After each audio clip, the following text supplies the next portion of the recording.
Charlie Goldsmith. Charlie, the GOAT. How we doing, my man? Good to hear I'm not on any Kentucky watch lists. I don't think I could handle that type of responsibility. That'd be some real pressure, right? Seriously. Man, you thought off the bench was high pressure with this chat. You haven't seen anything yet. How we doing, Charlie? Happy Tuesday. Where did you take in the eclipse? Were you at Great American for that? Yep, they just kept going with batting practice. So yeah, that was actually pretty cool.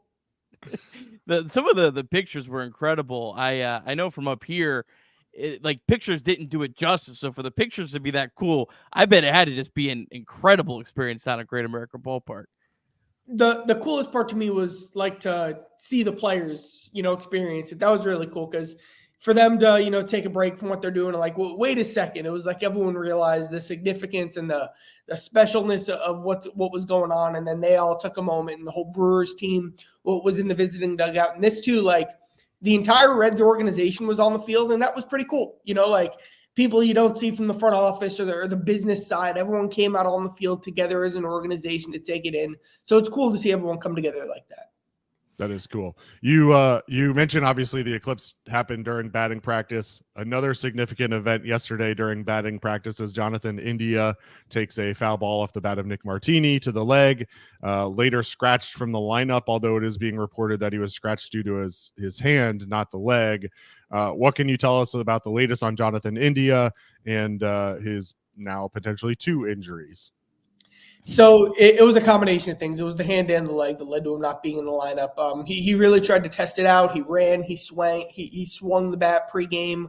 Ultimately couldn't go. And for Jonathan India, no one's tougher to take out of the lineup than Jonathan India.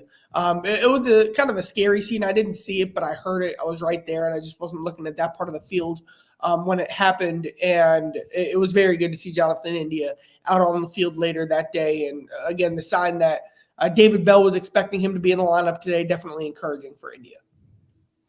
So, Charlie, last night, one of the more wild games at Great American Ballpark. Where does that rank in terms of just crazy games that you've covered for the Reds? Very zany, for sure. No, very memorable in terms of, you go to the ballpark to see stuff like that. Of course, there's Ellie, but then the highs and the lows and the swings. And I was all ready for the story of the day to be this is the best Graham Ashcraft has ever pitched, maybe. And that was the case through 4 innings. And then, of course, it fell off after the 5th. But on the whole, just a really memorable performance for Ellie De La Cruz and for the Reds.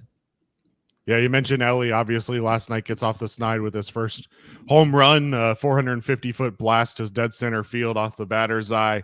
And then obviously followed it up with an inside the park home run later on in the game, now hitting 297 on the year with a 961 OPS.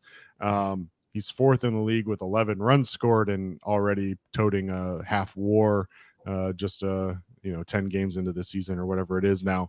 What are you seeing out of Ellie early this year, or specifically offensively, that you think has led to this performance that we've seen so far out of him? So, if we had this conversation yesterday, and this will sound like some Monday morning, I wasn't concerned. I know there was a lot of spotlight. The didn't take the bat off his shoulders against the Mets with that big strikeout. That was probably the one moment you'd like to see Ellie do something different there. But I thought as a whole, his swing decisions, the quality of his at-bats, the mentality and approach he had at the plate were the intended results of the adjustments he made. And I just felt in a solid place about his swing. And then even before the homers, this is the thing, but this is true. Ellie hit an opposite field single. And I said, all right, there it is. That's what he was looking for. That's what he was waiting for. That felt like the type of moment where it's like when you make a mid-range jumper in basketball and it's all right, the shot's working. Let's start moving back. And that's exactly what happened for Ellie De La Cruz. There were really good signs, even though the results and the power wasn't there. The quality of at-bats I did really think was better. And then, of course, Ellie De La Cruz does the Ellie De La Cruz things in the end. So, Charlie, Red's going to go with a 6-man rotation with Nick Lodolo coming back. I guess my question is, how long do you think this will last? I guess also, do you think this is just out of necessity, or do you think the Reds look at a team like the Brewers that they're playing right now and the success that they've had with the 6-man rotation and thinking maybe it's worth a shot for them? So it's only set through Saturday. And it's a 6-man rotation, but really Lodolo doesn't count on one of those spots right now. So really roster machination wise, it really is just a 5-man rotation. And then Lodolo will slot in on Saturday. That was the way the schedule looked best. I get the sense there's no final decision made on whose spot Lodolo will be taking in the long run. They could stick with the 6-man rotation for a turn or two. They probably won't stick with the 6-man rotation for a long time. A very underrated piece of this, too, is the roster crunch as a whole. Very few Reds relievers with options. Sam Maul, very, very close to returning. Ian Jabot, not too far as well, maybe the next 10, 15 days. So, where do these roster spots come from is a very interesting and important question, as the Reds will potentially get three guys who are going to be on the roster back in the next week or two. Yeah, and obviously with the TJ Antone news, Carson Spires was called up yesterday. Expectation obviously is that'll be a quick 4 or 5 day trip for him, and then he'll be right back down. But let's talk about TJ real quick. I think one of the sadder stories, quite frankly, in the Reds history that I can remember in terms of injuries and just what could have been. What's the feeling you're getting from the front office? I think the general consensus is that this is probably it for TJ. But what are you hearing at this point? Talking to people yesterday, the sense was like any message here is going to come from TJ. No one's going to, tell TJ what the next stage of his career is going to be. No one was rooting for anyone harder than the Reds, and everyone was rooting for TJ to come back from this. And I'll always stick with this too. Like, TJ stopped throwing hard. He completely adjusted who he was, became a completely different style, started trying to beat you with the sinker, throwing 92 instead of 100. That's who he was. And I'll always think that, he beat Bryce Harper with that 92 miles per hour sinker. So all of it worked. And, he had that moment. Of course, you would have loved to do that for a while, but he still did have that comeback and make it work.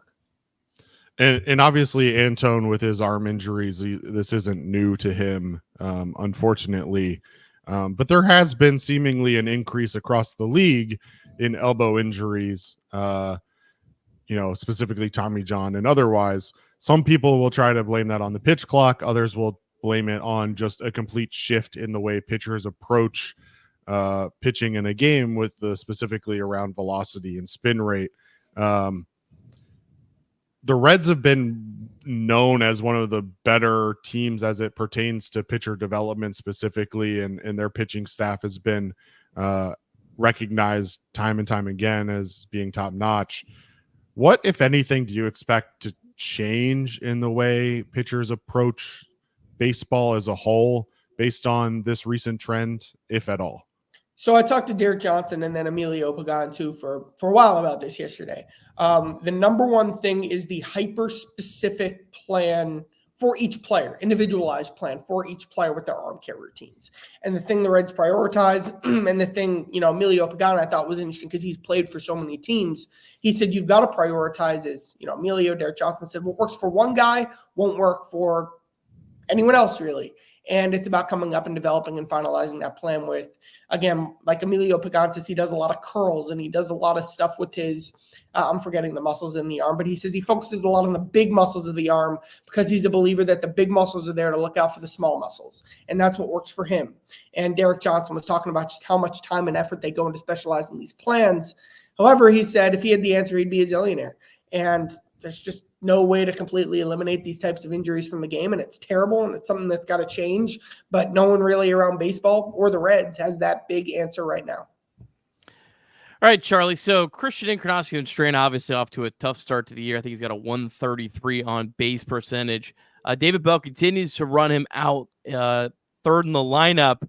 Do you think that David's just going to continue to do that, just wants to continue to show confidence of the young player? Do you think they might try to move that around at some point? Where do you see that situation?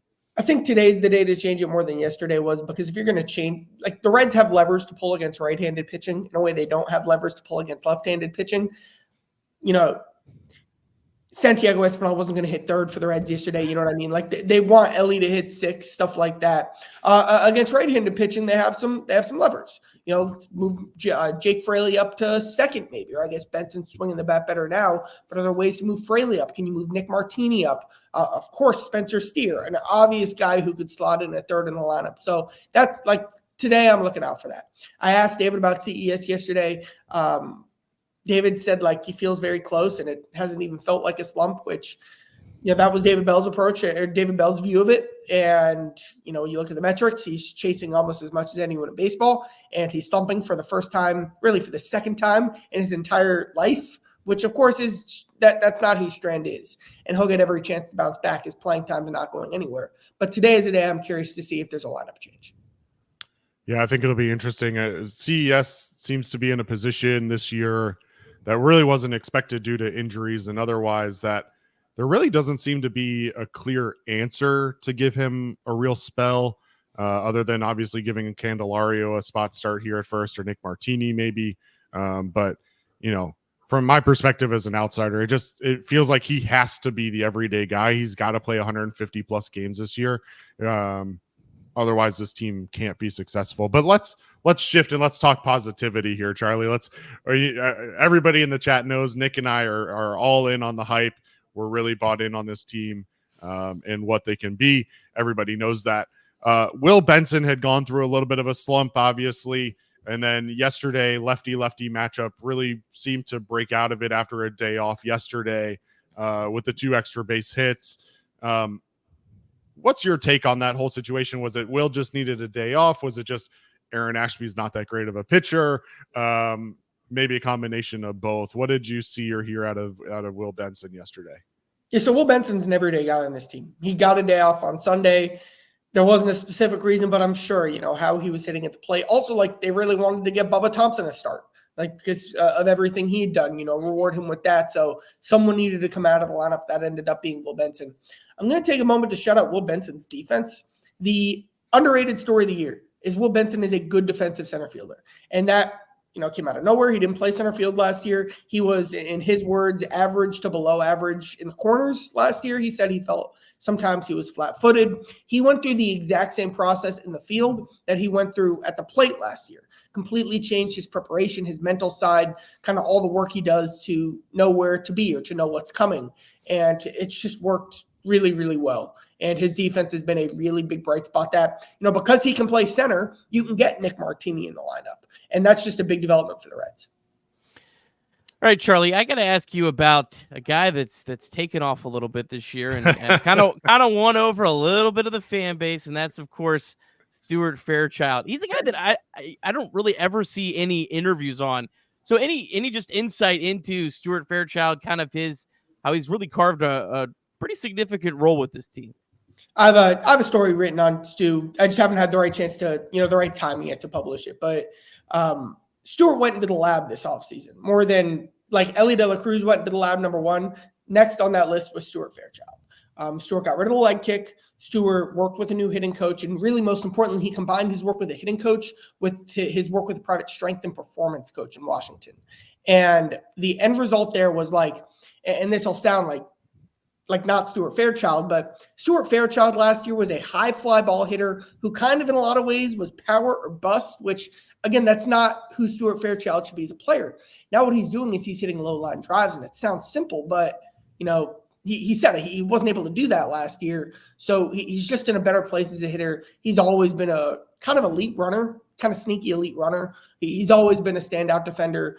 I think he was their 26th man before all the injuries and suspensions and stuff happened. They really like Stuart Fairchild as who he is. And now he's in a bigger role than they expected. And again, they're more than happy to give him some at-bats. All right, Charlie, we've only got a couple minutes left with you. So let's talk about what everybody loves talking about in April, the Cincinnati Bengals.